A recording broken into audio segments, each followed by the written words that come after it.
Oops. It's true. Which ended up being... Crazy day?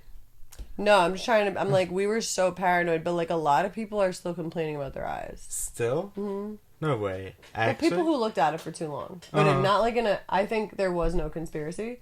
I think but like so too. Some people really are bitching about their eyes. Right. Well, they must have been staring at it for hours. Like the people who went to the watch parties are still like complaining. Really? I mean, you stared at the brightest thing for 4 hours. What are you thinking? My eye! Wait. So like, what do you think is actually worse? Like the people like who are having eye problems from that, like, or like all those people like who are having gastrointestinal problems, like from Ozempic. I feel like the Ozempic's obviously taking the cake. Probably right. Ozempic takes the cake. Ozempic takes the cake. And what's the other one? Mounjaro. I've never even heard that. This is coming out everywhere. Are we on?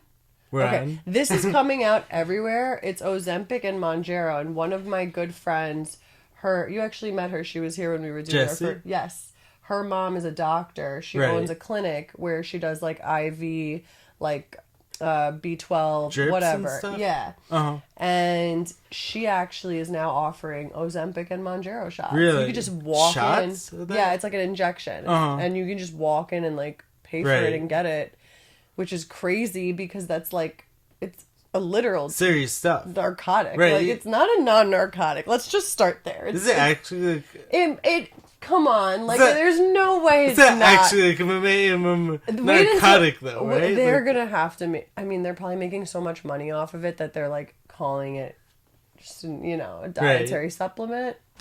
What kind of dietary supplement helps you lose 80 pounds in 6 months without lifting a finger? Yeah. It sounds like Adderall. Exactly. Hey, wait. So like worse. Before we diving deeper into that, as well as like numerous other topics like we planned, first things first, welcome back to the Jared and James channel. I'm Jared Weiss. If you guys didn't know, that must mean that you're not subscribed to the channel, so you know what to do. Hit that subscribe button, be sure to leave a like, drop a comment, let me know your thoughts on this video, follow me on every platform, and also if you guys haven't done so already, make sure to check out my book, Fight Through It by Jared Weiss. You guys can find all the links to purchase it on my website, which is jaredbryanweiss.com. That's JAREDRYANWEISS.com. Anyways, for today's episode, we're being rejoined for the third time by my friend Nicoleta Cougentakis. Thank you very much. Say what's up to the channel. Hello, everyone. I'm back. I hope you missed me because I missed you. So, like, in today's episode, we're going to be talking about, like each of our, like, health journeys, overcoming, like various, like, difficult, like, health challenges. I mean, like, learning a lot, like, about ourselves, like, in the process. Like, we're going to be talking about, like, what actually gets us, like through, like, some of the toughest times. On our healing journeys, we're going to be talking about, like, how to make America healthy again. We're going to be talking about Ozempic. We're going to be diving into, like, various different topics. So, like, buckle up, get ready, let's go. Rabbit hole time. So, like, just no tinfoil hat. Yeah. Not today. Give me your...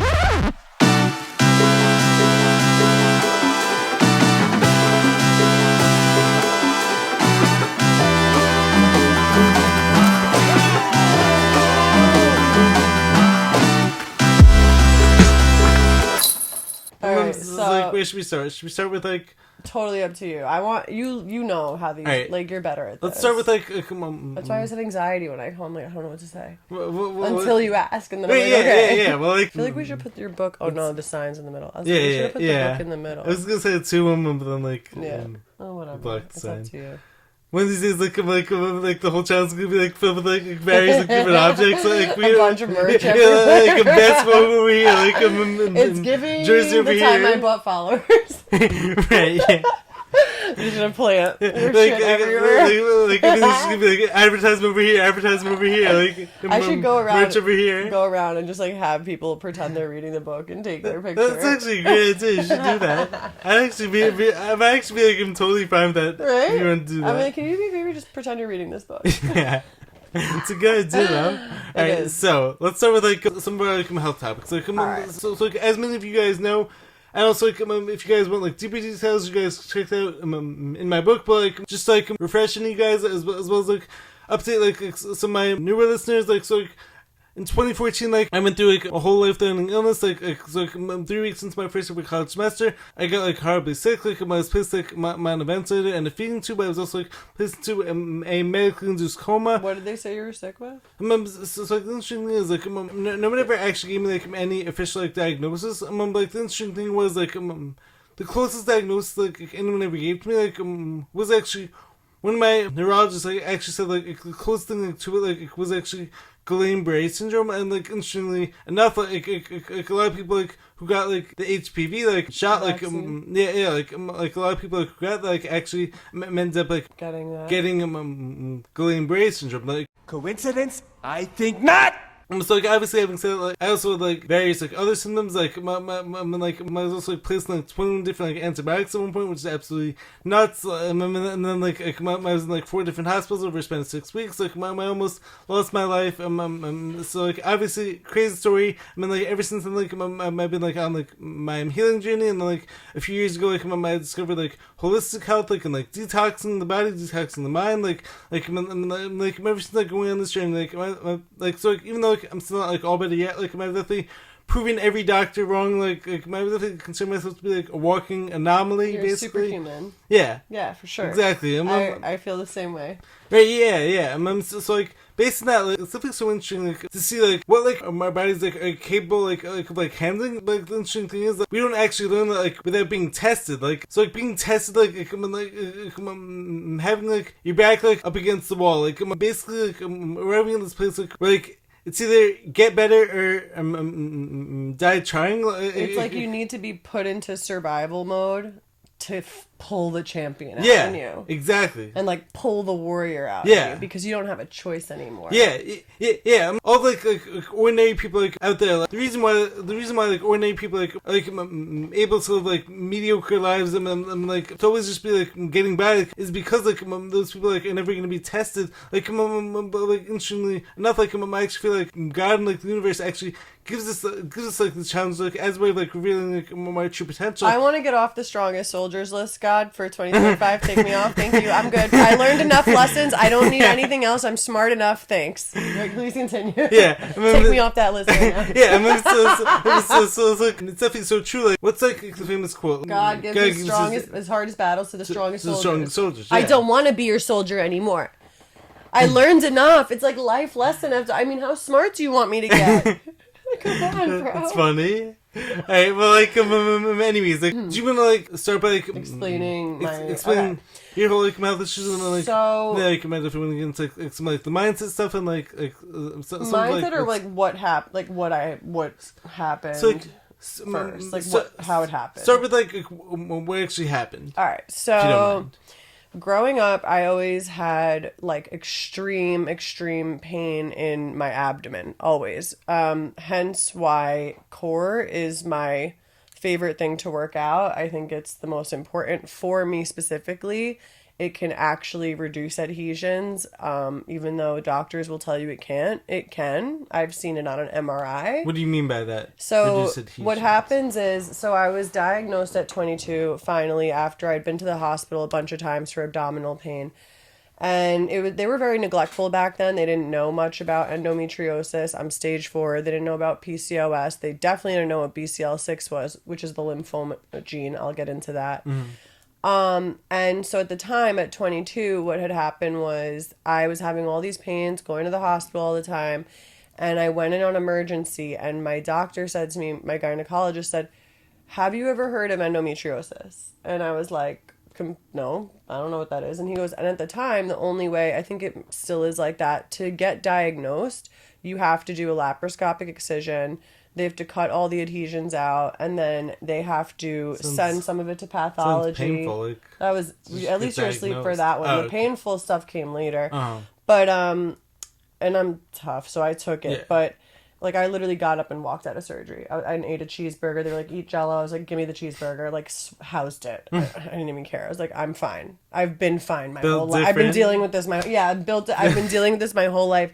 So, after they diagnosed me with the stage 4 endometriosis, I had done a couple of laparoscopic surgeries over the year because it reduces pain. And the only other way to reduce the pain or inflammation is by going on something called Leuprolite, which is what I ended up doing almost a decade later, and which is the chemotherapy that was founded for testicular cancer, actually. And then, long story short, over the years, the doctors did more and more tests and found out that not only was I stage 4 endometriosis, which is when your uterine lining grows outside of your uterus. It's like the number one leading cause for inflammation in the body. And it just starts creating these gum-like adhesions that'll like grab onto your ovary and pull it back and attach it to your bowel. So like all your organs, like they had to suture my ovaries up because they kept getting ripped back by the adhesions. Crazy. So it's like this tearing pain inside you. And, you know, so once that was diagnosed finally, I moved on and started going to the gym a lot, and I still at this point didn't know I had BCL6 because that was the silent killer. So the PCOS is painful too for a lot of women, and the other thing is people with PCOS, we don't make enough insulin, so our body just retains fat. So does that make you like the equivalent like more like diabetic or sort of? It's not the equivalent, but it's polyovarian syndrome. So like you have a bunch of cysts in your ovaries. It's not like diabetes, but I don't understand why your body doesn't make the insulin, but it just doesn't make as much insulin as it should. So you hold on to fat to like, you know, fuel yourself. So a lot of women with PCOS are typically overweight and unhealthy, and it's hard for them. They have to work. Had to work twice as hard, I feel, than the average person to get where I am because genetically I should be overweight.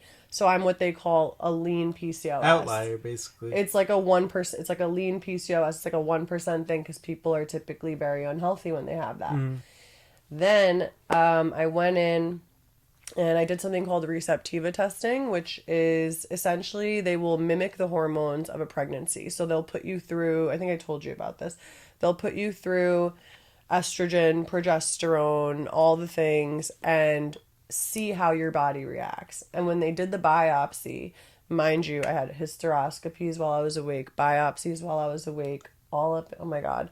That was painful. That was painful. Right. The surgeries, I hyperovulated. It was crazy. I had to refreeze my eggs. All of my eggs ended up calcifying. I had to do it again. It was so much of, it was 5 months of treatment. So let me just try to straighten this out. Yeah. BCL6 is an autoimmune disorder. It's a gene that it's a B cell that is a lymphoma, but it's like in a tumor. Does that make sense? Like it's not like I am walking around with lymphoma. Right. It's like one of the number one indicators that it's a gene mutation. Might get lymphoma, breast cancer, or ovarian. And also it's directly tied to endometriosis. So what they do now is something for people who have like BCL6 and, you know, I wanted to freeze my eggs. I'm not ready for children. So what they did was put me on something called Leuprolite instead of Lupron. What is that? Now, Lupron is a very, very light chemo. You do it every day. It's 14 days. You get a little fatigue, nothing crazy. The Leuprolide is the Leuprolite, whatever, the intramuscular injections. That's they last a month. They're really strong, and I was throwing up for it's straight up chemo. How long did you do that for? So I was supposed to only do 8 weeks, and then we did test for cure biopsy, and I still had it. So we did another 3 or 4 weeks, and then we did test for cure after 4 weeks. So it was 3 months, and I was finally out of the BCL6 was done, but they were finding polyps. So I was having polypectomies, hysteroscopies, like nonstop. So then we finally had to refreeze my eggs because the eggs I had originally frozen all calcified, which is the weirdest thing. How does that happen? They don't know. Like literally my doctor goes, I've never seen this. Your eggs calcified. I'm like, you mean turn to stone? He's like, yes. I was like, okay. Halfway. Take a few steps back to go. You ain't got the answers, man. You ain't got the answers. So I got to start over. He's like, mm-hmm. And it's just like something where you don't have a choice to be like, I'm going to back out or I'm done. You don't get that choice. It's like you have to start over with the treatment. So be it. It's like get up and go, right, or lay down and die. And so back against the wall once again. And in that moment, I was like, when I was told it didn't work and I had to do more of it, because I was already puking my brains out from the Lupron, and like I could hardly train the way I trained. I felt like it was stripping me of my skills. Once I came... Oh, wait. I lost my trace You of skip thought. a step or something? No, I just lost my trace of thought. Well, I can know what happened after that, but anyway, all right. All right. So I was puking for weeks, and then after that, I had to refreeze my eggs. So they had to give me more hormones.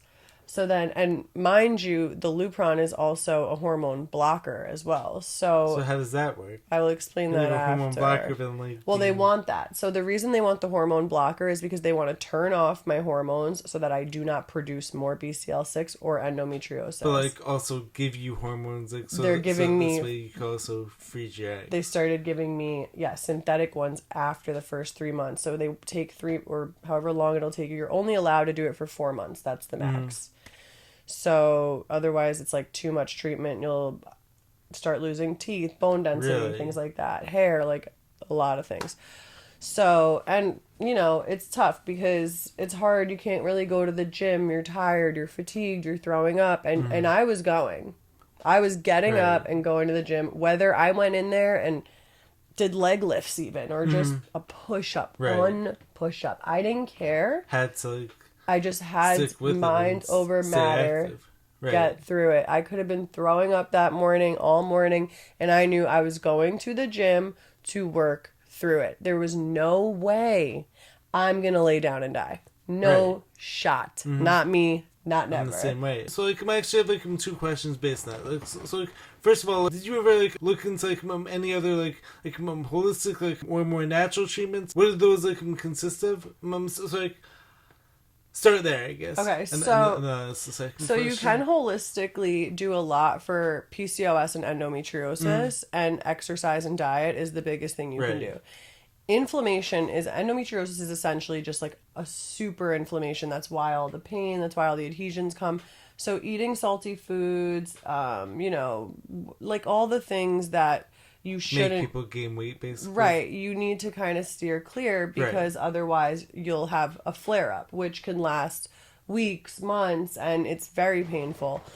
And it's restricting. They have something called endo belly, which is like you're extremely bloated because of all of the thickness that's not shedding. Right. So what happens is when a woman gets her period, she sheds the lining. But if the lining's not in your uterus, it's in the abdomen, where does it go? It just thickens, more and more and more. It doesn't turn into belly fat. It just keeps growing and becoming more and more painful and like making your organs turn into like attached to each other essentially. Right. So what I did was I started studying it by myself because I was done with laparoscopic surgeries. I was done. I said, one more doctor touches me, I'm done. I felt like a lab rat. Yeah, like I'm actually like a very similar experience, like which is like actually like the whole way like I actually arrived like at like holistic like health like it was actually because like every doctor like couldn't give me like any answers, so like I decided like to become my own like advocate, like I'm like become like my own like best doctor. Like, sure enough, like I actually started like making progress. Like I actually started like finding people like who actually understood like the body well, like and like understood like how like the body heals, and then like sure enough, I finally started like getting somewhere like as opposed to like running in place like with like every doctor like who had no idea like what was going on. I felt like a lab rat. Yeah, I was like, am I just here to be tested for you guys? Like it. Because BCL6, they just found out about, like, well, started talking about for women a few years ago because it's linked to infertility now. So, anyway, so with the endometriosis, they say that there's no cure, there's treatments. And they say that the only treatments that could last from 6 months to 6 years depends on whether you're stage 1 to 4. I was stage 4, I was stage 4. Yeah. I don't think I have... So, let me explain. So, years ago, before I was this in shape, and I had told you guys I lost over 50 pounds on my own, like, before that, I had so much pain and fatigue, and my visceral levels were at 14. Like, it felt impossible to me to get healthy without doing laparoscopic surgeries, without... everything except changing my diet and exercising. Right. And not that I wasn't athletic, I just wasn't as involved as I am now, especially with the diet. So I went into training. I met with a pelvic floor therapist. I, was trying to rub the adhesions out because in my mind, why can't I? Right. Like, who says I can't? Wait, so when you say rub everything out, are you referring to what's called dry brushing? Like massaging, doing woodwork, going into your pelvis and really deep trying massage, to, basically. it's painful, but it works. It helps, right? And they say that you can't because it's scar tissue, but pelvic floor therapists and Eastern doctors will tell you that it does work. So, and I've done acupuncture for it, and I have felt the adhesions. I don't care what anyone says. I have felt the adhesions come apart. Really? From the acupuncture. Wow. Once they put the heat on, I was like, did it just disperse? Really? Crazy. So once I started doing everything holistically, I was able to work out more because I was getting healthier. Right. So then I just started working out like crazy. I love it. It's my thing. And what happened was now when I went back from 2 years ago was the last time they saw me or 3 years ago, I'm sorry, before I lost the 50 pounds. Mm-hmm. I was stage 4. I went back. I did the MRI, and they were like, not much endometriosis in here. Really? It's so weird. He goes, who told you you're stage 4? I was like, my surgeon, not my endocrinologist, my laparoscopic surgeon. So he was like, weird, because you have no endometriosis in your uterus here anymore. And I was like, well, I think I worked it out of me. And I didn't, and I've been eating clean. So that was... for me to go there and see that with my eyes, I knew right then and there, I felt right then and there that this is, I know that there's doctors that are trying to help. I understand. Right. But I felt so scammed. Yeah. Scammed. And the other thing was I had to pay out of pocket for every time I was getting the Lupron. It would cost me around $12,500 a month out of pocket. That's a lot. Every month. That's insane. Here's going to blow your mind. If I want to transition, though, I have to use the hormone blocker, they'll give me the Lupron for free through insurance. Why is that? What's the reason behind it? I literally have no idea how that is okay. Is that so if I have an autoimmune disorder, insurance won't cover it. But if I want to transition, insurance will cover it. That's so crazy. So I said I should just pretend I want to transition. Right, yeah. I identify and then, get the medicine for free. That's insane. Because to tell me that my autoimmune cancer in me is not as serious as someone wanting to transition is absolutely out of... That's insane. That's absolutely bizarre. It's bizarre. That's actually a bizarre world. Backwards bizarro world. Up is down, down is up. The other thing is they charge you another $300-$400 for all the syringes because you have to inject yourself every day too with hormones. And I was seeing I was looking up where to get the little ones, and it said you can go to an injection so you can get them for free. And I'm like, so if I want to do meth and transition, I can have all my medicine for free, but because I have an autoimmune disorder, you guys are making me pay for this? It's like they're feeding on desperate people. Yeah. It's just sad. Exactly. So anyway, so what happened was when I started doing the chemo, I really started shutting down. My body was not the same. I had very low energy. I was still getting up and trying to move, but I couldn't. Every time I stood up, I was dizzy. I was throwing up. It was very nightmarish. And it was mentally tough because the way that I cope with everything is by going to the gym and exercising and when you can't actually do that as well as you want to, you're basically having this amazing thing that someone's guided you through your problems. It's actually becoming and then getting stripped of it. A challenge in and of itself. Based on that, I actually have a question for you. Would you say while going through all of your health challenges, would you say it's been harder on you mentally or physically, especially because something I used to always hear from coaches, more from trainers, has always been your mind is oftentimes actually gonna give up way before your body's going to. Like, while going through, like, all these, like, health struggles, like that's actually, like, a huge, like, factor, like, to always be, like, keeping in mind. Like, as soon as, like, you start to, like, lose hope, and, like, as soon as, like, your mind gives up, like, your body's gonna, like, start to follow. Like, so, like, it's definitely so important, like, to keep your mind strong, and then, like you tell your body what to do. Your cerebellum has two sides: mental, physical. What's in the middle? Spiritual, right? That's what connects it. Mind, body, spirit. You can tell your body what to do. Mm-hmm. And I know there's some things we can't. I understand I can't rid myself of an autoimmune disorder. Right.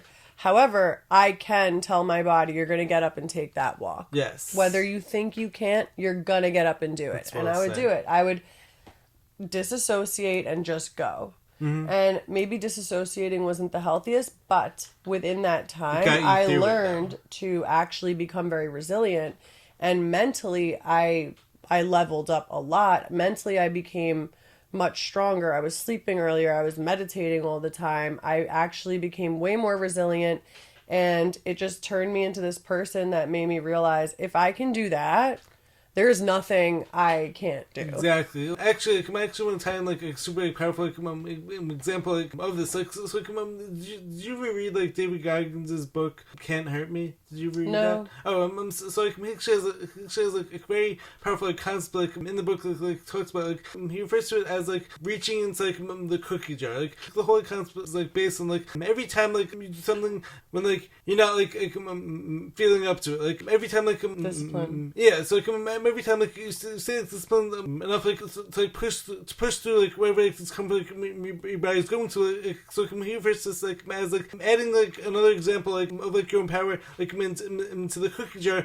So the thing is like the very next time like you experience like one of these decisions like to like give up like, or on the other hand like you can actually reach into your cookie jar and like pull that experience out of you and like remind yourself like, I've done this before. I'm gonna get through this like once again. Yep. And the last thing that happened that really, really got me, and I refused to give up. I was at my wit's end. I had frozen my eggs for the second time in a few months. You know, it's getting crazy now. I'm on all these hormones. My body thinks it's pregnant. It's not. On top of it, I just finished chemo, so I'm like emotionally trying to keep myself together. Right. And it also put a lot into perspective for me about like what matters and what doesn't in my life. Who matters, who's like just a lot of things I feel differently about. But when I did the eggs again, because I am young and fertile, they had given me a little bit too much of the medication. It happens sometimes. And I hyperovulated, which means that I made too many eggs. And that's very, very, very painful. Way worse than anything I had to go through. Way worse than chemo. Way worse than all of it. The hyperovulation was insane. I ended up in the hospital, and it turned out my hemoglobin went from 14 to 7 in an hour. So they just shoved a pick and started the blood transfusion right there. This was about a month ago, not even, less than a month ago. I was getting a blood transfusion, maybe 3 weeks ago. Uh-huh. And like, look where I'm at right now. Yeah. So I did the blood transfusion. It wasn't going away. I had to keep going back. What they found out was that my ovary got so large, it was 4 times the size that it should be, and it was wedged between my pelvis and my my uterus. No, my uterus. Yeah. So it was wedged between my pelvis and my uterus. So the ovary was like almost not tearing, but it was like letting out these bursts of. There were like little pockets of blood inside the ovary that were eggs that were immature, that were not able to be extracted and frozen. So he had to leave a couple of them in there, a lot of them in there, because I made so many, and these ones were not mature enough. They need to be a certain size to take them out. So he had to leave them, and they started bursting, which caused internal bleeding, which is very painful, by the way. I didn't know that. That's like so...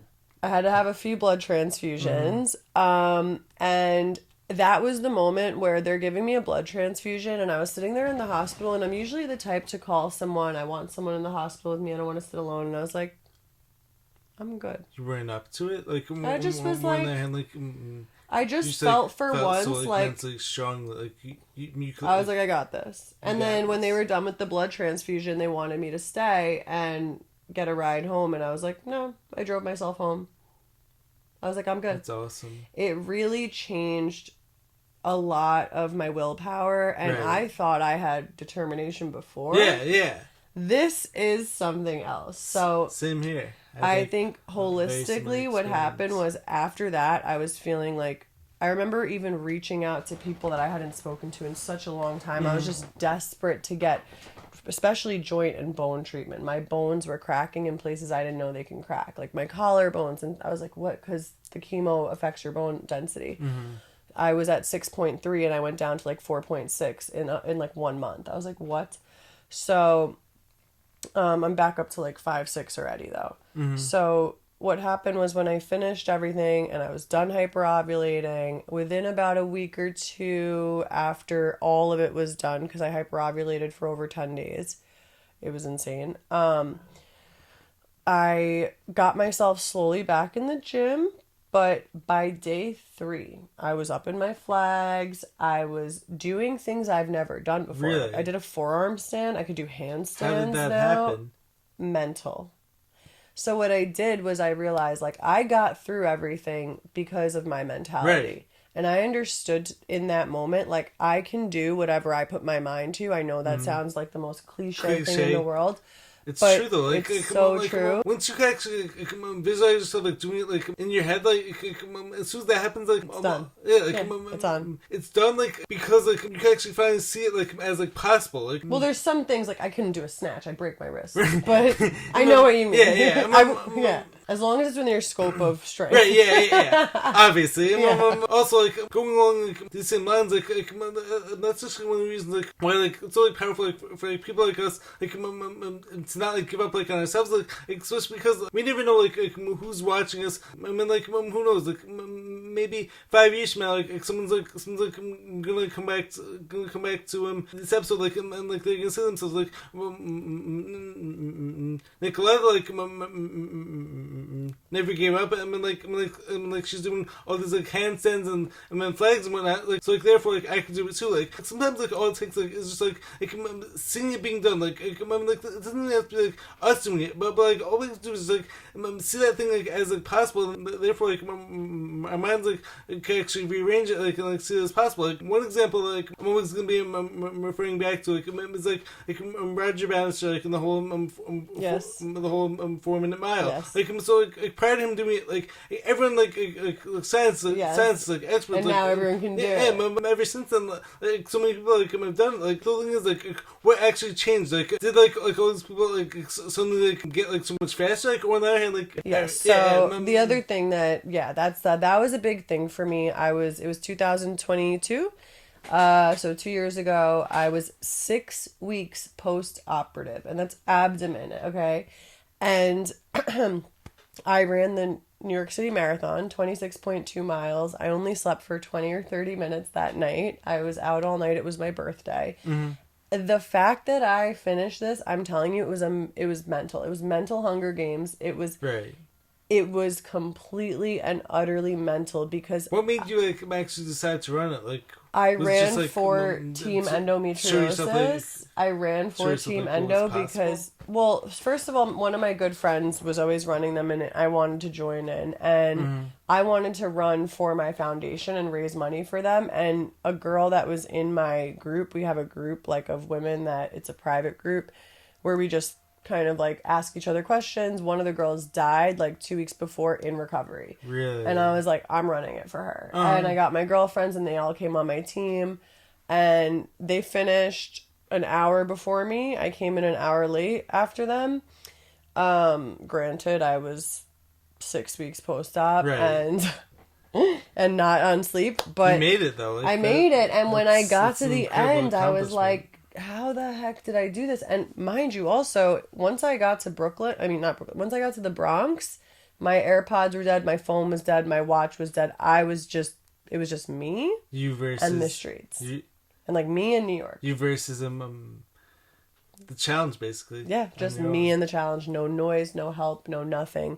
They didn't even have water in the Bronx. I was like just go. Get to the end, just Right. go, just go, just go. Wait. So it's like this actually brings up like a very interesting like metaphor, like a very interesting like point, like my like times. It's like whenever like me and you like have been like on our journeys, like healing journeys from these best health challenges, as well as like anyone else out there who may be going through like their own challenges. It's definitely always important, like to always like have something like to like look forward to, like to have like something that's like keep me going. Like it could be something simple. It could even just be like just get me like to the end of today, like this way, like my like watch my favorite like TV show, like more than like it could be something so it could be like hanging out like with your best friend, like or family, like so like I was curious, like so like metaphorically speaking, like so like what have been like some of like the main things that like kept you going, like What kept me going? Yeah,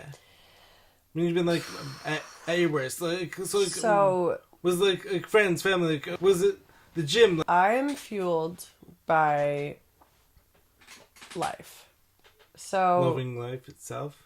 Anything that upsets me in life, at the time, I was actually very happy, but I would pull these old...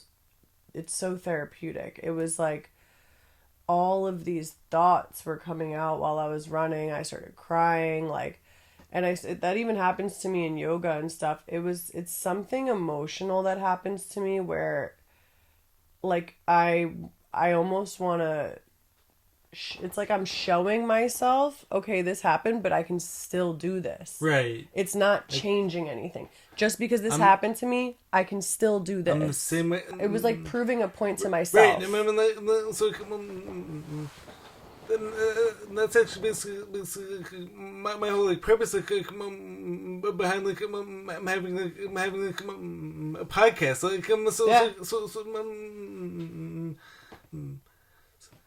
So like when it comes like to my health challenges, like the main thing like that's been like taken away from me, like has been like my speech and whatnot. I'm like himself, like I'm showing myself like actually like nothing like is actually holding me back. I can't stop it. The only thing hard enough to penetrate it is itself. Can I ask how you got your speech back? Yeah. Because they told you wouldn't talk, right? Well, like, there was actually a period of time, like, lasted, like probably 3 weeks, like, when I was in the hospital, like I actually wasn't able, like, to make, like, any sound, like, at all, like, all of the neurologists, like everyone there, like was actually super, like, concerned, like, a lot of people, like, had no idea, like, what was going on, and like ultimately so much of my health journey, like so my obviously had like a ton of help, like my obviously had like a ton of like, support along the way, but I couldn't say like some of like my darkest moments where it's just like me versus me, and so like so much just like I'm actually it's like relying on myself, like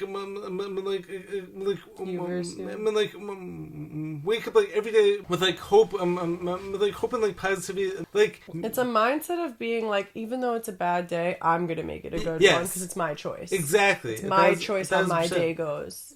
Exactly. And it's one day at a time, and it's 1 minute at a time. One step at a time, one punch at a time, one round at a time. Exactly. So like these circumstances like aren't gonna like define me. Like I'm actually gonna like I'm actually gonna make meaning like out of like the situation. Like in doing so, like I'm actually gonna be like following my purpose. Like and like I'm actually hopefully gonna be like showing other people like what's actually possible like for them. Right.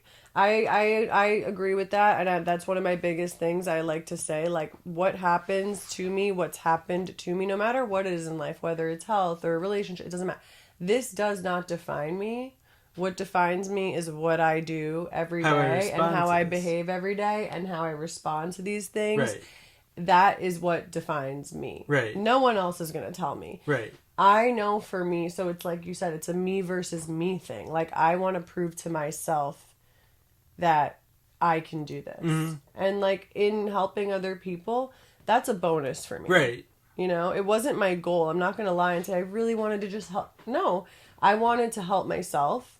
I wanted to be selfish and really like get myself back, you know? Right. So it is a me versus me thing. I get that. This one's also like very interesting. Like, so like I've always had like this like desire, like ever since like when I was like younger, like I always like want to like inspire people, like I always want to like prove to myself like anything's possible. Like I also like always want to like prove this like to others. And so then like has God like give me like this like opportunity like, to like show it's like myself and others? Like obviously like, not everyone like has to go through this like in order like to like prove like anything is possible. But like my individual journey was obviously about like always like incredibly difficult, like challenging circumstances. But like every time, like again and again, like I just keep showing myself like by taking like one step at a time, like one day at a time. I'm like doing all this like research like for myself, like a commitment to like holistic health, like commitment to like mind, body, spirit. Like as well as like I'm having like friends like to lean on like when times get tough. Like I'm having family to lean on. I'm like above all that, like I like convince myself like every single day, like you're gonna have a good day. Yeah, like I'm gonna have a good day. I'm gonna do this like inspire like what like anyone else like may claim is like impossible like someone like me like I'm gonna like show them like but does that derive from ego or that you want to inspire them? I think both. Yeah, probably. Definitely a mix of both. I think both too. I think for me too, right. Because I have been getting messages, a lot of them from like Instagram and stuff, from mainly women that write to me that it's the sweetest thing. Like, you inspire me, you're my inspiration, you're my role model. Comments coming like that. I couldn't believe like I was receiving these messages. Like I truly right now like don't even believe it. Like me, like I'm your inspiration. Right. But that was so rewarding to see that like people who really think they can't do it and then they end up doing it, and then they end up sending me a video going, look, I watched your thing and I knew that, you know, and then they end up doing it, and I'm so happy for them that, yeah, it's ego, but it's also very rewarding to inspire them. Well, something that's like my life like come back to like is like in order to like achieve the impossible, we do actually have to have like some level of like delusion. Like there's a certain delusional quality that all successful people have to have. That brings us into the neuroscience. Yeah, I mean, like to be honest, like a lot of like the whole delusion, like maybe like sort of like coming from like ego and like this whole like desire like to like prove something. Like so, like they could be used like for like a positive purpose, like, or it could be used like for like a negative purpose. So like the ego like isn't necessarily like all bad. Like in spite of like what some of these people like would like have you believe, like the ego like actually drives us like to like achieve. And like in doing so, even though like some of these things may actually start off like it was being done like for like selfish purposes, like it can actually end up like helping others in the process too. Like so, like it's like how I told you guys in the last podcast. Like I used to train like an influencer, right? And it ended up bringing me to this like level of like, wait a minute, this is so rewarding, and like it just everything changed. Mm-hmm. Yeah, so it is I could agree with you that it could start like that. Yeah. But it's taken a completely different path for me. Yeah, exactly. That's why I said I would get rid of all this to do a front lever. Mm-hmm. You know? Right. Because now it's more about like I'm so infatuated with that rewarding feeling of I accomplished what I thought I never would. Right. I'm like speaking of, so like, there's actually this one like great book like I actually read like I probably read like 3 times now. Like it's called Relentless by Tim Grover, like who actually happens to be like Michael Jordan's former trainer. And like the interesting thing is like in that book, like someone's talking about like you don't always like have to like love like every step like of the journey, and like you don't always have to like love like all that. And like what you do need to do like is like crave that like end result like so much, like whether it be like temporary like pleasure, like more temporary feelings of like achievement, and like being able to say yourself like I did this, like I conquered that. I mean like as long as you want that bad enough, like you can like find the path, like and I mean like you can like find a way to get there, like no matter what. Like sometimes like for me it's like I hate cardio, so I wake up and I start running. I do a run every morning before my workout because I want that discipline. I want to give myself that discipline. Even though I hate cardio, it's like when I'm done with it, I'm like, good. You did something you had to do. and you did it for yourself because you love yourself. Right. And I try to look at it like, this is a weird little analogy, but I try to look at it like, imagine you're a Barbie doll or you're a action figure and you love this action figure, you love this Barbie doll. How are you going to treat it? You know what I'm saying? Or if it's even another human, let's say it's going to be kind. Like, make it more even better. If it's your mom, right, and you see your mom won't work out, she's not eating clean, she's this, that. Imagine you're gonna want what's best for her. You're gonna want to help her. You're gonna want to be like, let's go for a walk. You're gonna want to feed her, all these things, and we don't do that for ourselves. We don't. Yes. We don't cook for ourselves because it's depressing. We don't, like if we're alone, usually people will only cook if they have a significant other. They'll just do takeout if they're by themselves. Or so even a big step for me was to literally start cooking dinner just for me. Right. That was a big deal for me. I was like, why would I cook if there's? But it was learning about loving myself, nourishing yourself, nourishing it was about loving spirit, and respecting myself enough to force myself to go through things I didn't want to make myself better, because I knew I could. It's powerful. And why not? Yeah. Why sit there and throw away the one life I have, being mediocre, when I can be great? Be great. I mean, obviously, getting to that point of greatness, is obviously gonna mean doing things you don't always it's gonna mean stepping out of your comfort zone. I mean, it's also gonna mean more rewards at the end. Totally.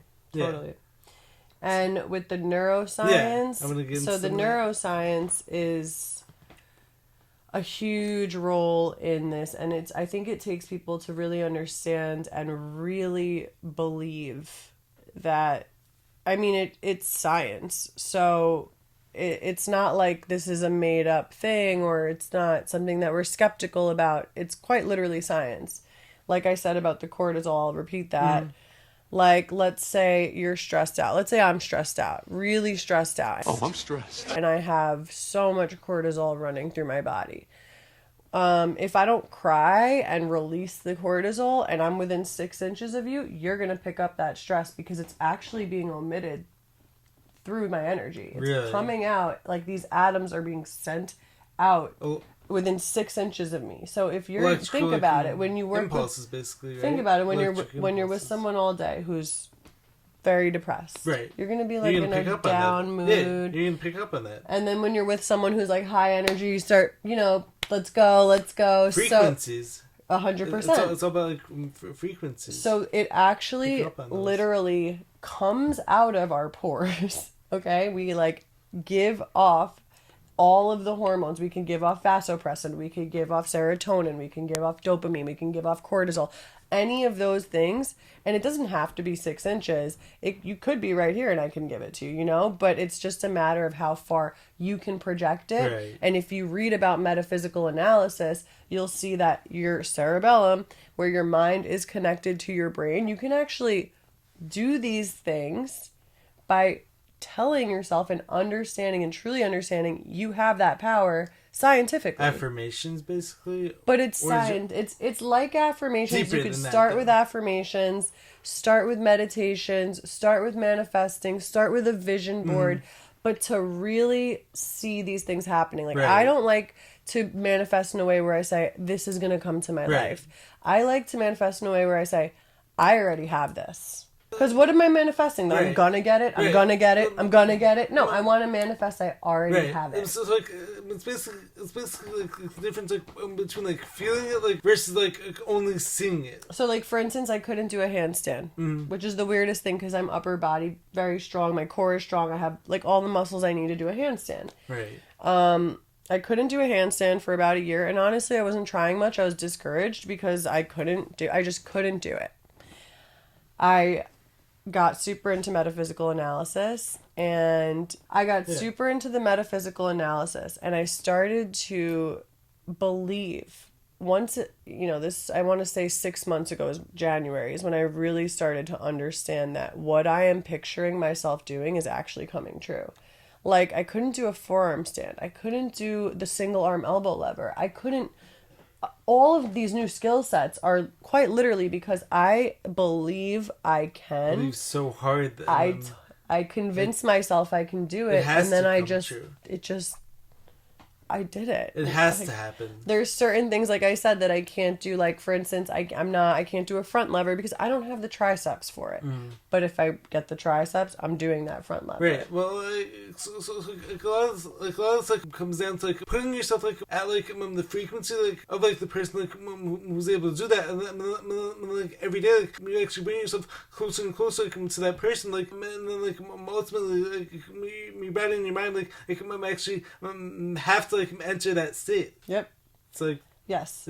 There's no way around it. It basically has to happen, which is why it's so important. Every day, to be doing the right daily tasks, as well as practicing the fundamentals over and over again. Especially because doing those is essentially telling your mind who you're trying to become. It's giving your body the steps to get there. But the thing is you can't neglect any one aspect. So you can't neglect the mind and expect the body to reciprocate, or neglect the body and expect the mind to do it all. Has to connect spiritually in the middle. Cohesively. Yes. I totally agree with that. That is my entire premise of how I've gotten where I've gotten so quickly. I see that a lot of people training calisthenics maybe had progressed a little bit slower, and I'm not sure if they understand this concept, because I feel like if they did, they would really progress a lot faster. Yeah. Better actions on themselves. Yes, because another thing was I would always say, I'm never going to be able to do this. I'm never going to be able to do this. It never happened. And then one day it sets in I said, you know what? I can do it. Yeah. Did it. Right. I was like, you got to be kidding me. Well, this is real. Right. Well, sometimes just ties into the whole concept of self-fulfilling prophecy. One of the most famous quotes ever said has always been, he says he can and he says he can't are both usually right. As cliche as it sounds, it's definitely so true. The person who's always moping around telling people why they're never gonna be able to do this. How do you expect that person to ever actually do that thing? It's interesting you bring that up, actually. So recently I was at the gym with one of my good friends, and she's one of my biggest advocates. We've been friends since we were kids. So, I had just gotten myself to do pistol squats after my knee surgery last year, and I got myself to do shrimp squats, and I really wanted to do a dragon pistol squat. I don't know if you saw I did it. I think I saw it. I went dragon pistol into regular pistol into shrimp, and I was like, no way. So I kept saying, I can't do it. And my friend looks at me and she goes, there is nothing in your life I've never seen you not do. Right. You got it. And the way that she said it, the encouragement she gave me so much confidence. I did my first dragon pistol on my first try right there. Right. It was like you said, the people around you also influence the vibration and the energy and what's going to come out of it. Exactly. 100%. And also, the best type of friends to be surrounding yourself with are actually going to be the ones who believe in you even when you don't. Yeah. Yeah. You don't believe in yourselves, especially because that person could actually transform your own mindset. So having someone believing in you is actually the most powerful. Is actually by far the most powerful form of support for someone. 100%, yeah. And I'm someone who has always believed in a lot of people. I think that's why I was able to teach dragon flags to so many people. Not dragon flags, human flags, because I had. And I go out now, I'll go to a restaurant, someone will come up to me, hey, do you remember me? You taught me how to human flag. I had taught so many people, I couldn't even keep count. And it was because they really thought they couldn't. They had no idea how capable they were. I was like, trust me, It's easy. It's a joke. I would lie to them. It's a balancing act. It's a joke. They'd get up. Right, yeah. They were like, no way. I was like, told ya. And that's it. It's seriously such a mind game. Mind over matter. Yeah, mind over matter. That's how I did I used to do I did the 8.5 minute plank. That was just, I leave my... That's crazy. 8.5 minutes planking. Yep. I'm telling you, it's all, for me, it's mind over matter. You gotta really be mentally strong, and you have to want it. Mm-hmm. You have to really want it bad enough. Yeah. If your why isn't strong enough to overcome the how, you're never gonna accomplish it. Which is why it's so important to constantly reinforcing to yourself why you started your purpose behind doing this and reasons why you can't give up on yourself. Right, yeah. I mean, are you asking me or are you saying... No. Okay, because I was like... Okay, because I was like, I don't know. But I think it's case by case. There's a lot of people that I wish they knew how capable they were. Like, I really wish... There's so many people I know that are so talented and don't know it. Yeah. It's just crazy. I've met so many people that I've been like, get up, and they've gotten up so fast, and they were just shocked and confused. And it's because I told them that it was just this easy little balancing act. And it's just crazy to see so many people be like, what? Like, this is supposed to be impossible. It's like, no. Yeah. You can do it. It really is very rewarding, too, to see them do it. Yeah. For me, you know? It's a nice feeling.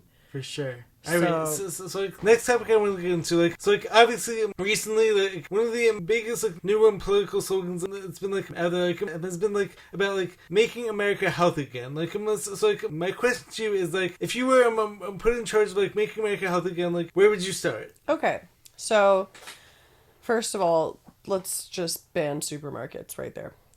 Where would I start? I mean, for, like, not supermarkets, but... I don't believe in that anyone should be eating anything processed. I think that everyone's eat organic, but it's not a matter of your calories, your macros, your protein intake from the protein that has God knows what chemicals in it. Right.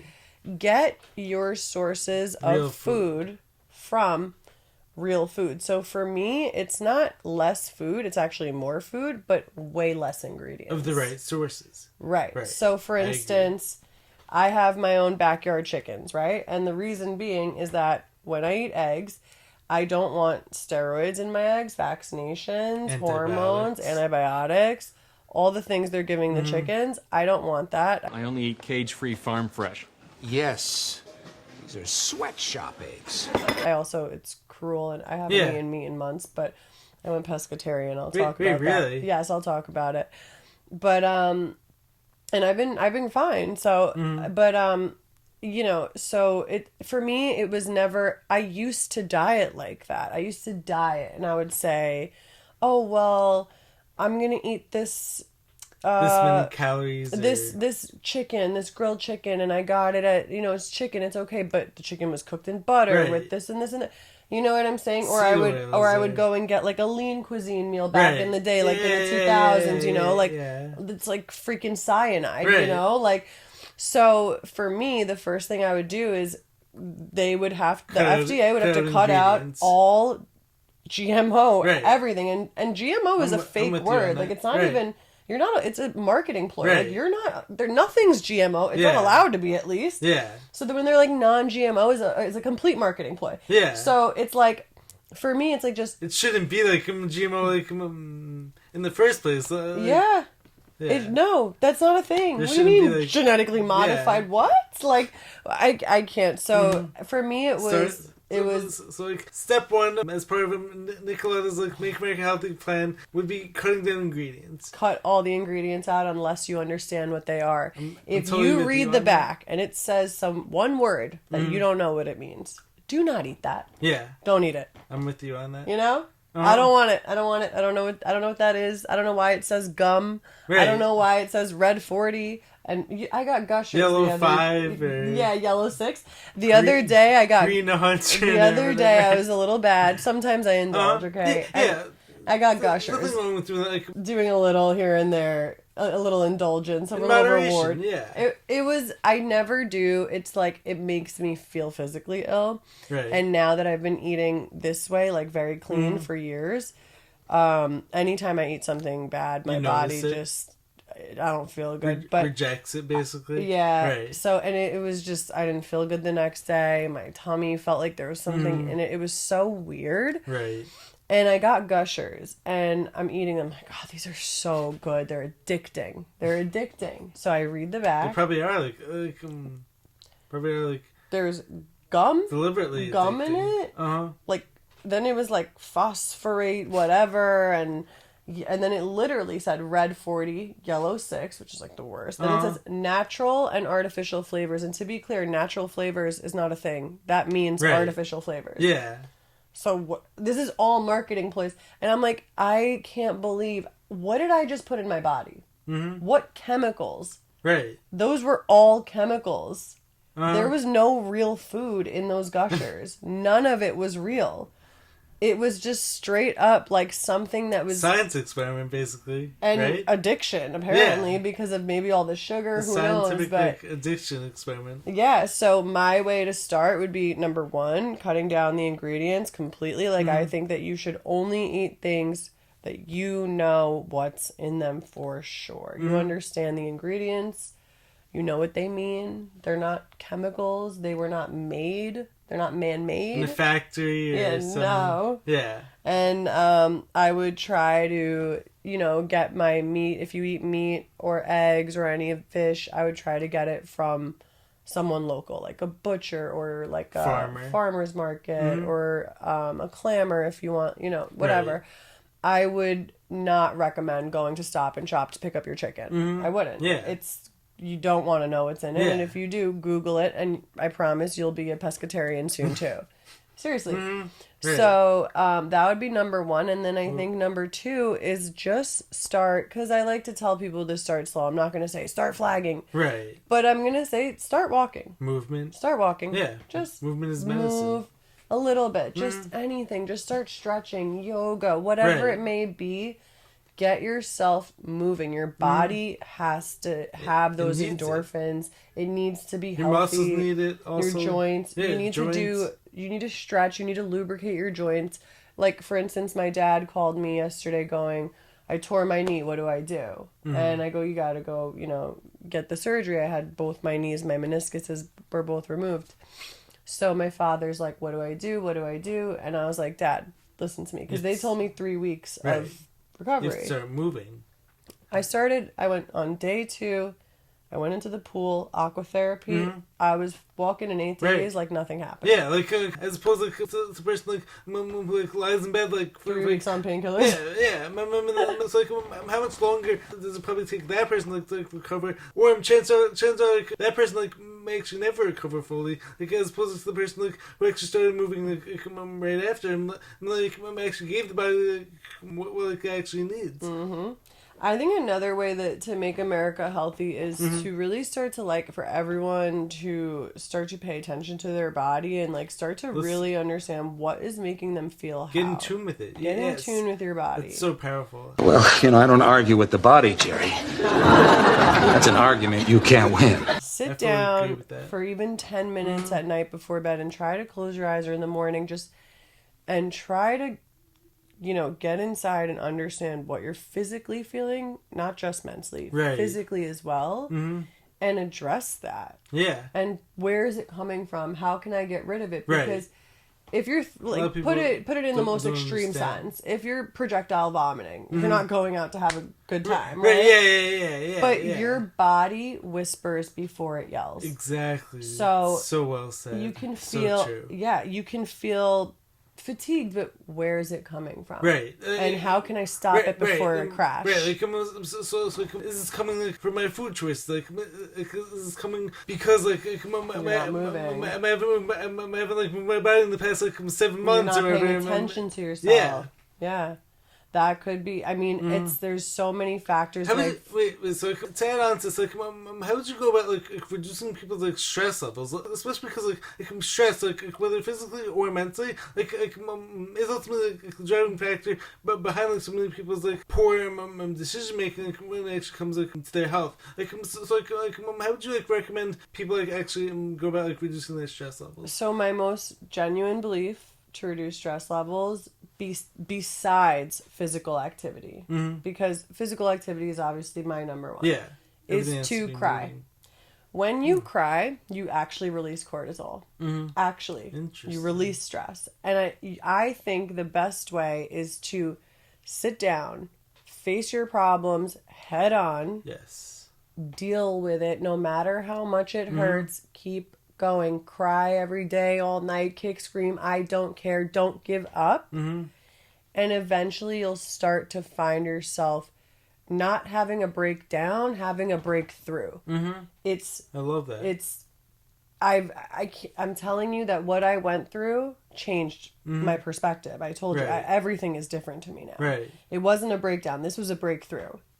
So I just look at it like, for instance, when I was not able to do stuff, I started taking myself on walks down to the beach by my house. And that's something I never did by myself. That's therapy, though, basically. And it was therapeutic. And at first I was bored. I would sit there. I was like, I'm so bored. I'm so bored. I'm so bored. I'm so bored.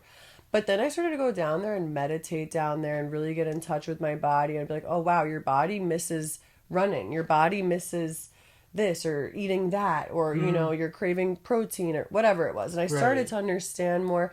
So, like, no matter what it was that was upsetting me, I feel like being physical and getting in tune with your body and then meditating, finding out your problem, whether it be mental, physical, whatever it is, to address it head on instead of avoiding it and suppressing it and pushing it away.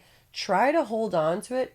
Let yourself think about it and tell yourself, I'm sad and that's okay. Yeah. It's okay. Exactly. Like, nothing's changing. It's okay. It's so powerful. You're not going to change because you're sad. Your friends are not going to leave because you're sad. You know, your family's still there. Everything is still the same. You're just going through a sad time. Yeah. Temporary. You know? There's also about reminding yourself like this too shall pass. Like, no matter how hard everything we're going through right now is, you've survived every hard time up until this point. This is just another roadblock. But having said, if you avoid facing that now, it's only gonna faster. It's only gonna grow bigger and bigger until it actually become something your body and mind can't handle exactly. Anymore. Yeah. It's like carrying a luggage, and every problem you have, you put it in the luggage, and it gets heavier and heavier and heavier. It tips over, and then eventually you can't carry it anymore, and you're gonna break. You know, that's it. So I think, if you were to sit down and truly think about what's hurting you, or if you're stressed out, I feel like. Oh my god, give me a second, because I just had lost my train of thought. You're on a roller right now. I know, but I had a really good point. Where'd it go? It happens. Oh, so what I was going to say was, when you're stressed out, it's okay, so for me, if I'm stressed or sad or whatever it may be, a lot of people say to me, keep yourself busy, Nicole, keep yourself busy, keep yourself busy. Yeah. No. I'm not going to disassociate and distract myself. I'm going to go now to the beach where I used to think I was bored. And I'm going to sit there, I'm going to stare at the water, and I'm going to think about it. Yes. And until I've processed and accepted it, then I'll keep myself busy. But I want to face it. You're so right about that. You're going to go through more stress before you relieve yourself of all the stress. One of the worst things, when it comes to our whole Western hustle culture, is so much of based on distraction. Medicating is the worst. Self-medicating. Come medicating, on. distraction. Just running away from all your issues, especially because so many people are actually too busy, more in there, they actually just life just passed right by. Yeah, what ends up happening is by distracting yourself, by self-medicating, that problem isn't going away. It's actually just going bigger and bigger. In the background, until it actually becomes this monster. At some point, it's gonna blow up. Yeah, you know. Eventually, you blow, and that's gonna be your rock bottom. Yeah. And I mean, rock bottom. The good thing is that you can only go up from there. You know, but. I just feel like it's something that I used to do. I used to say, keep myself busy, go to work, work all day. A lot of us, I've always been convinced to do that, basically. Yeah. Keep yourself busy, distract yourself. And you know what I noticed? And this could be true for some people, not true for some others. But I noticed that a lot of people, and I'm talking people I grew up with, close friends that I know very well, people who had the harder childhoods, they are very disassociative in a way that when something terrible happens to them, they just go, they're extremely busy, aside, they don't care, it doesn't, it's it didn't happen. Immediately, almost happens by instinct. It's just so instinctive, I can't deal with this right now, so I'm just gonna shove it off to the side. And then what I noticed is these people will end up reaching out to me later saying I'm having a complete shutdown. I'm having a complete shutdown, what do I do? Like, you have to face the problem. Right. You've been pushing it away Yeah. for a year, this, that. So I have noticed a lot of people that, you know, grew up be in a tough environment where maybe their parents were like, no crying, or like my dad was very much like, if you cry, I'll give you a real reason to cry, you know? So I was a suppressor. Right. And it took a lot out of me to be like, it's okay to cry. Yeah. And now I cry all the time. I love it. Yeah. It literally, scientifically, it releases stress. It releases cortisol. I Yeah. love crying. I'm like, get it out, get it out, get it out. Emotions come always have to be like moving, like more in there, and like a lot of people like men like having all these like suppressed like emotions, like so like it's actually important like to like feel everything, like so like it's important like to not like deny yourself like of like crying, like it's important like, to not push away like anger or any of your like emotions. It's really so true. Like it's like. Feel like in order like to heal. There's also direct correlations with what you're eating and how it affects you cognitively. I agree with that too. So like, let's say you eat a lot and you have like no amino acids. Cognitively, you're probably going to be depressed. Yeah, probably. Right. Honestly, It's and there true. might not be anything for you to be depressed about except that you're lacking in this certain protein, whatever amino acid, like I said, whatever it may be. But it does affect you cognitively. Like, I notice if have you ever heard of the term hangry? Right, yeah. It's real. That's a real thing, because when you're hungry, your brain does not function at the highest percent that it does, like the same percent that it does. I don't know the numbers, but when you're hungry, your brain functions at a certain percent significantly lower than it does when you've eaten, especially when you've eaten good food versus bad food. So like, and what I mean by bad food is all the ingredients versus processed foods, right? And you know, so when I went like pescatarian, for instance, oh my gosh, I was not okay mentally the first few weeks because I was on the carnivore diet for 4 years. So when I had gone pescatarian, I was becoming angry all the time. I was like lacking in protein that I needed. I had to find alternatives. I was getting hungry because I couldn't figure out what to eat, so I would just not eat, and like it was just becoming very unhealthy. And I had to like sit down and write out all the things and like do a meal prep and figure it out, because otherwise my brain was just angry all the time. Right. And as soon as I started giving my body all this nourishment, the next thing you know, I'm putting music on, I'm dancing, I'm like having a good time, I'm cleaning my house again, because I don't know what it was. I was just getting into this depression from eating all this processed garbage. Right. And people are so used to it. Like, my family loves junk food. My sister loves junk food. Her and her husband have like a whole cabinet dedicated. And they're very happy people. Right. I don't know how, but it's like because they grew up with it, Everyone's I guess. Different, but I guess. Like, I just... every person was like able to handle different like amounts like you might become tolerant to it too, because they've been eating it since the 90s, you know. Garbage, so like, since and we I think our generation had the worst. Like, I think our generation had the worst, as far as food, we had, like, the worst, what's the word I'm looking for? Like, choices? Like, like, they came out with, like, Gushers chips and Dunkaroos when we were... I was just gonna say that, when we were, like, kids. Our parents would send us to school, would think it's healthy. It's the crackers with the cheese that you dip with the stick. I ate fruit roll-ups the other day. I was like, oh god, this is so bad. Wait, do you also remember Lunchables also? Like, yes, Lunchables. Factory my made, sister like, still eats them as really? a 33-year-old woman. That's crazy. But we grew up on it. Soda for every like soda with all my meals. And then like I'm on top of like chicken fingers like every meal like fried chicken fingers and like French fries. Oh my god, we used to go to McDonald's and get the snack wrap and think it was healthy. You know what I'm saying? Like this was so crazy. But I think our generation was dealt with literally the worst food, because I think the boomers were still like cooking, getting their own food, their parents especially. And then with us, they started rolling out, you know, in the 80s, they started rolling out all of these processed options, easier food. Everything's more accessible, quicker. But all the chemicals in it, you know, we didn't know how it was going to affect us. Right. And now the generation after, so Gen Z, is way more aware, and they're actually much healthier. Right. Studies show that That's I think interesting. like almost, I don't, and this number might be wrong, but I think it's like 70 to 80% of them drink. I think 74 or something percent of them don't drink.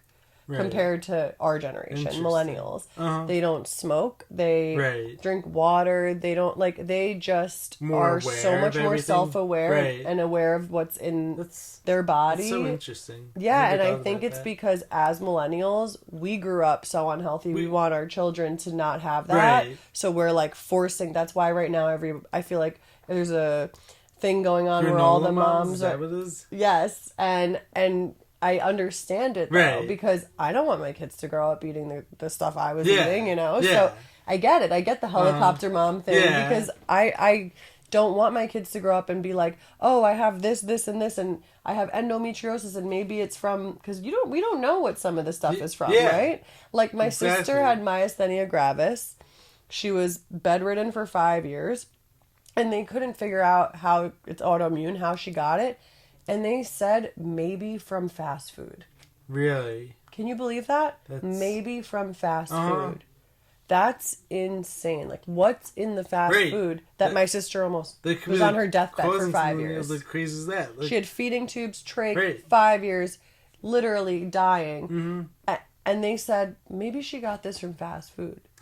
I couldn't believe it. I was like, so that crazy. can, and at the time I'm going, that can't be right. Because Right. I was eating fast food. Right, It was yeah. like 15 Yeah, years, yeah, 7 yeah, years, 20, yeah. almost 20 years ago. Right. So, or 15 years ago. So, like, you know, but now that I look back, I'm like, there's cancerous and there's a lot of stuff Makes in sense. there Like, that, yeah. there's like so many chemicals like in our food supply, like in our medicines, like there's even chemicals like being sprayed now. So like all that stuff like is like contributing like to people's like major health issues. Like so many doctors like don't actually understand like how like diagnosis like especially because like the whole medical system is like based on like a pill for this like Yep.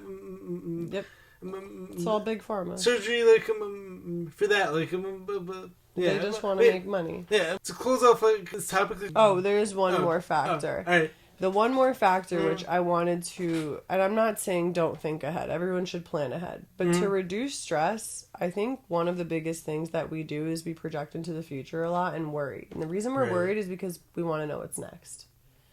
I think it took me a long time to just be in my moment and like be present and understand that like I have no control over what happens Yes. next. So not checking my phone every 5 minutes, not seeing what everyone's doing, just be in your own space and be present and Acceptance. stop trying to control the future.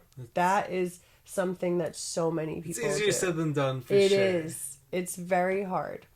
It's very, very hard. I have not mastered it, but I'm trying. It's like a big thing for me. I am personally trying to stop worrying about my future as much, and I'm trying to roll with the punches and just go where the wind goes and see. Right. Like, of course, I'm going to put effort in and work out Yeah. and keep going, but I'm just saying, as far as take it day by day, and when, like, right now we're here sitting, One I'm not step going to at a worry about how's this going to look in a week from now on YouTube. No, I want to be present now and Yes. enjoy it and not be stressed Yeah. out, you know? So that was my last Love that. Yeah, Alright. that's a big one. Alright, and so like the final topic like, when we want to get into like this episode, like, it was actually like it was actually like tie everything together like when it comes to, like all of the health stuff like so like this is like it can also become like a huge like cultural topic too like Oh, this as well is- like so, like what This do you, is a fad now. yeah so this it's is a like fad. so like It's what- accepted. So it's like, what are your thoughts like when it comes to like Ozempic? Like, why is like Ozempic like becoming so popular? Like, have you like seen any like side effects like from this? Like, and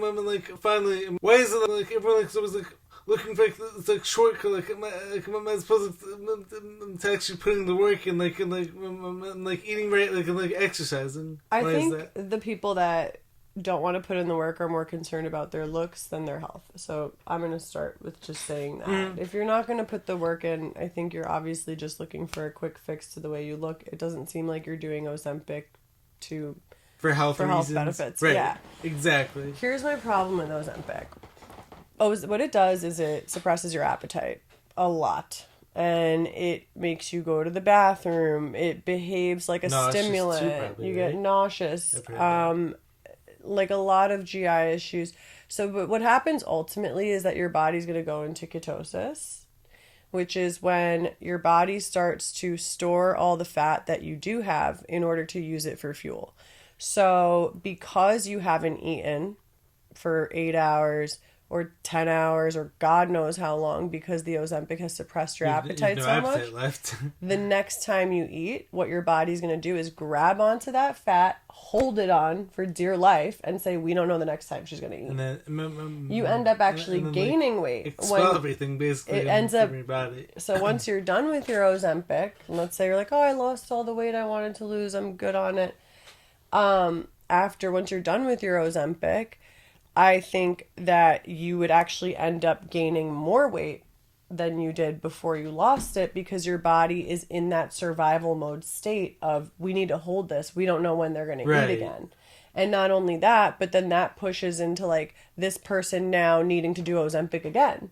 It's like big pharma. It's like, oh, they lost the weight, they're going to gain it back double. They're going to need more Ozempic. And I'm pretty sure it's very expensive. I don't know what it costs. I think it's a couple $1,000s for like a shot. Right. And so like, based on this, like, how interesting is it, like, over the past, like, 2 or 3 years, like, so many people, like, have, like, started to, like, lose trust, like, in big pharma.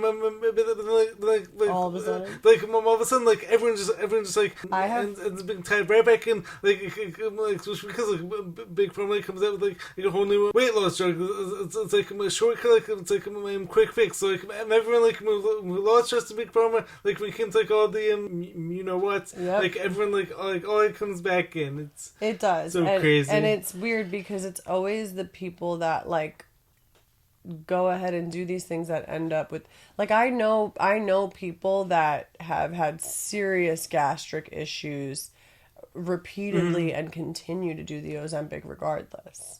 And is that because of, like, social pressures? Like, they would glorify, like, oh, I lost 80 pounds and didn't lift a finger. Even though I'm like, but how do you feel? Threw up nonstop and, like, like you're sick, you're in the hospital. Like, it just, to me, it's never going to be, like, any shortcut, like, comes without side effects. Like, that's what it comes down to. There's always going to be side effects. I just don't think that there's any shortcuts. I think the best you can do is supplement in a healthy way, like, you know, protein, amino acids, like I said, creatine, like things like that.